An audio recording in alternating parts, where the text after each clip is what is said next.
So I don't know if you're following the story on what's going on in Panama Canal, but it's very problematic. 40% of the stuff that you and I buy comes through the Panama Canal, and due to the drought that they're having over there, ships are waiting. Just in July, it was taking 5.5 days to 6.5 days for ships to transit through, whether it's the northbound or the southbound transit. That 5.5 to 6.5 days is now 18 to 21 days. And you and I are buying this stuff. So a lot of ships have to go all the way around. Big problem. A couple years ago, if you remember what happened to Suez Canal, that's a great case study to see how bad it's going to be here. We're going to take a deep dive on what's going on with the Panama Canal and how it can affect you. Okay, so if you get value out of this video, give it a thumbs up and subscribe to the channel. Let's get right into it. Let me give you some facts here on what we're looking at. Number one, I told you 40% of containers that come to U.S. travel through the Panama Canal. 6% of all global trade goes through the canal. And Panama Canal is the busiest canal in the world, handling over 14,000 ships per year. By the way, if you've never been there, I've been there before. It's an incredible experience seeing how ships are elevated. Water is used to elevate ships or lower ships. That's the whole concept of the canal. It's unbelievable what it does and how important it is to U.S., specifically you and I, when we're buying stuff. The canal is expected to reach capacity by 2030, and the expansion of the canal, which they're talking about, is expected to cost $5.25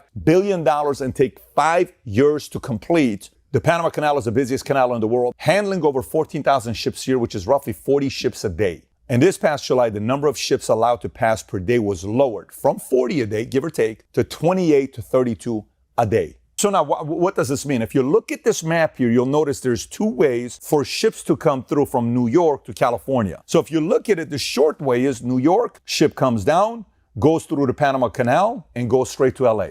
If the canal is problematic, these ships have to go all the way south, and then come up to LA, California, and let's look at what that really costs, how long it takes, what's the problem with that. Here's what it looks like. With the Panama Canal, it's only 4,970 nautical miles. Without it, it's 12,350. With the canal, it's only 10 to 14 days to go from New York to California. Without it, it's 30 to 35 days. With it, it's only $262,000, roughly fuel cost. Without it, it's $705,000. With it, it's calm conditions. Without it, gets violent at the bottom when they're going through.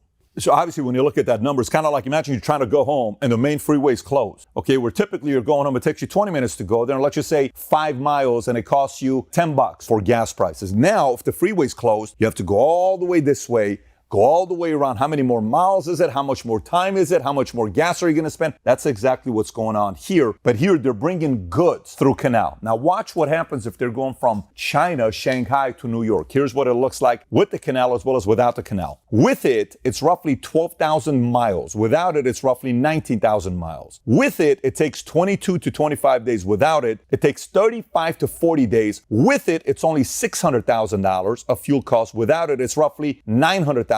Again, conditions calm with it, violent without it. So obviously it doesn't take a mad genius to say, I would much rather go through Panama Canal because it's going to be the most effective way. Now, to understand the importance of Panama Canal, how political of a project this was, how many people's lives and businesses' lives it changed, we have to go back and study the history of the Panama Canal. Here's what we learned. The idea of a canal across the Isthmus of Panama was proposed in the early 16th century. However, it wasn't until 1880 that a French company began construction on a canal, and the project was abandoned due to engineering challenge and financial problem. In 1904, the U.S. took over the project and completed it in 10 years in 1914. The canal was a major engineering feat, and it revolutionized global trade. The canal was also a major strategic asset for the United States during World War II. It allowed the U.S. to rapidly deploy ships and troops between the Atlantic and the Pacific Oceans. In 1977, the U.S. and Panama signed the Torrijos-Carter treaties, which transferred control of the canal to Panama in 1999. Now, you and I, we're just watching this video or living our lives. We don't know what it took to build a canal. We just kind of sit there and say, what's the big deal? It's just a canal. It's not like it's that complicated of a project. Do you know how many people died building a canal? 22,000 people died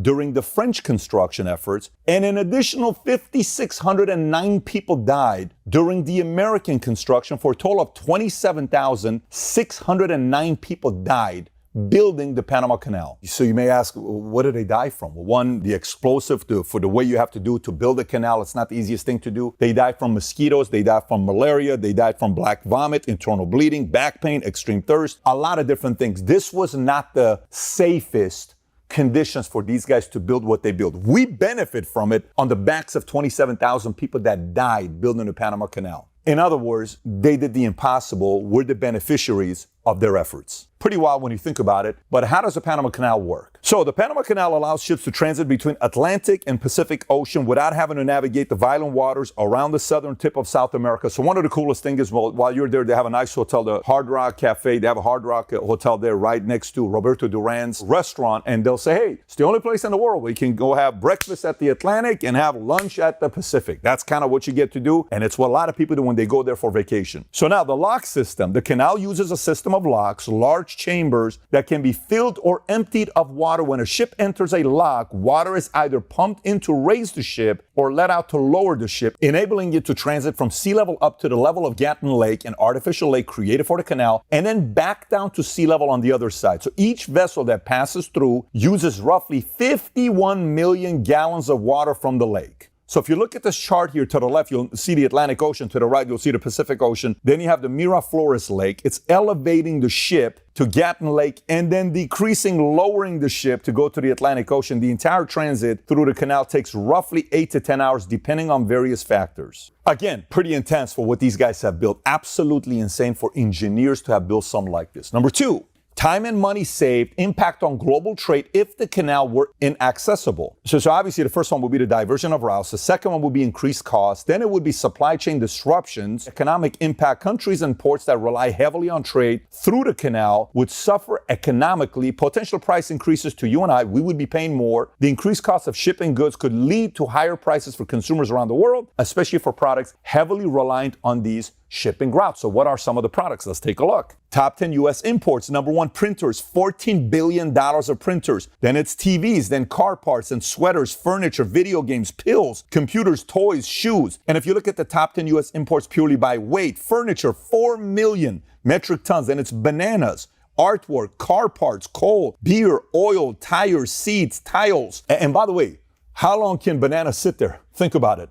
You think banana can sit there for 3 weeks? You ever had banana at the kitchen? You leave it there for 3 weeks? What happens to it? Imagine we're talking 2.8 metric tons of banana sitting there for 21 days. Now watch the exports, what this looks like. We're shipping it out. Top 10 exports by value. Number one is cars, plastic, construction machinery, car parts, cotton, scrap metal, nuts, pork, wood pulp, lab equipment. And then if you look at it by weight, number one is scrap paper, scrap metal, wood pulp, plastic, hay, fresh paper, cotton, sugar, soybeans, chicken. This is catastrophic if this goes from taking 5.5 days to 6.5 days to 18 to 21 days. So by the way, you may be saying, Pat, I got 17 different problems I'm dealing with right now. You want me to be thinking about the Panama Canal? Why should this matter to me? Why should I learn more about this? Because do you remember what happened to the Suez Canal when that one ship was stuck? And every minute of the day, we were watching the news showing us about this one ship in Suez Canal and why you and I should be worried about it and how everybody was talking about it. That's why that case study is preparing us for that not to happen with Panama Canal. On March 23rd, the Ever Givен ship, a container ship, ran aground in the Suez Canal, blocking one of the world's busiest shipping lanes. The ship was en route from China to Netherlands when it ran aground in a strong windstorm. It took 6 days to free the ship. During the time, an estimated 400 ships were delayed. The blockage caused an estimated $9.6 billion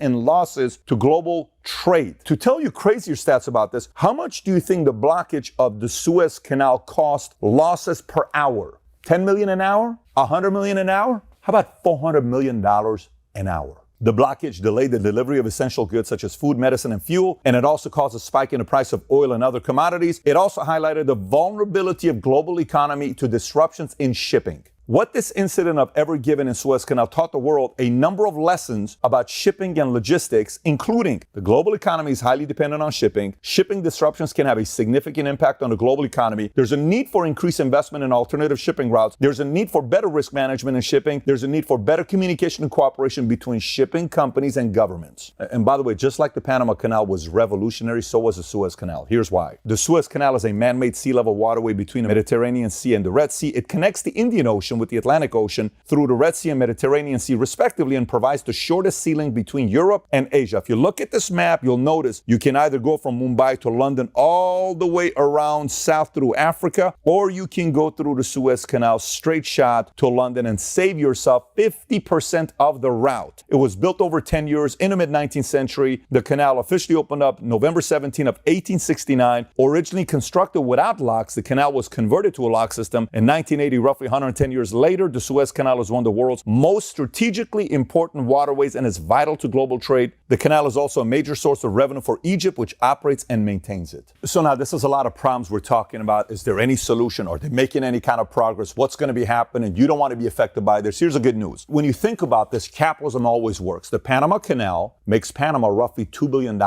per year in profits. If they do this expansion of the $5.25 billion, they're going to make another $1 billion. Now, it's going to take 5 years for them to build this. So Panama may say, well, we don't want to use the money right now to put $5.25 billion. Another country may say, you don't want to do it? No problem. I'll give you the money, but we got to own a piece of it as well, moving forward with the profits. Then Panama's going to say, no.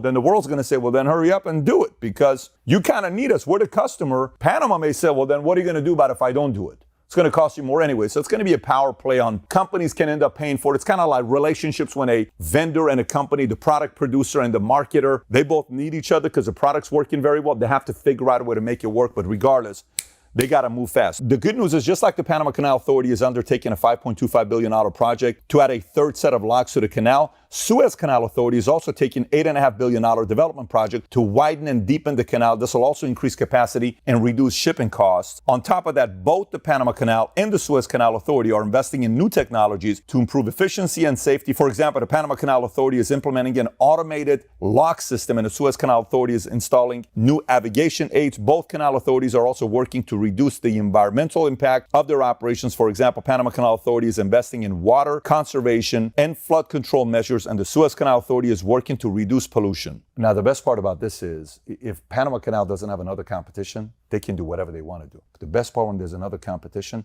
they have to really accelerate and get going. And there's possibly another route through where? Nicaragua. The Nicaragua Canal is a proposed canal that would connect the Pacific Ocean to the Atlantic through Nicaragua. The canal is estimated to cost $50 billion to build, and it would take 10 years to complete. So a lot of these issues that's being dealt right now, they have to figure out a way to address it. But if we got another option, it's going to make that better for you and I. So next time you're in your car or you're using something that we talk about out of these products, just make sure for a second, drop a prayer for the people in Panama who are doing what they do for us to be able to have the goods that we have, because it's not easy to do what they're doing. They're very important. Anyways, if you got value out of this video, give it a thumbs up, subscribe to the channel. And number two, if you didn't watch the video we did about hospitals and the healthcare system, why it's so expensive, why they almost have a monopoly. If you've not seen that yet, click here to watch it. The numbers are staggering.